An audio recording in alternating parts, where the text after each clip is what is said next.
πάμε να δούμε για τον αριστερό διάδρομο του Ζένης. Έχει εμφανιστεί σε αγώνες 2,5 χρόνια.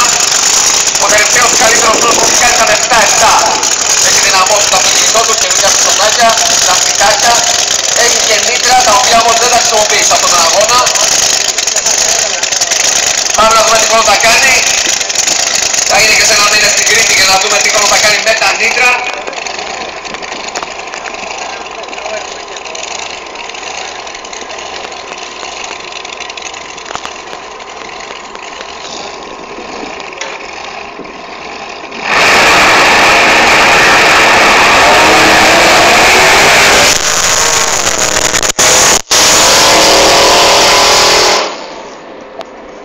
Ένα 2 το 18 για το Ντουζένι και ο χρόνος του πρέπει να το έκοψε πριν όμως.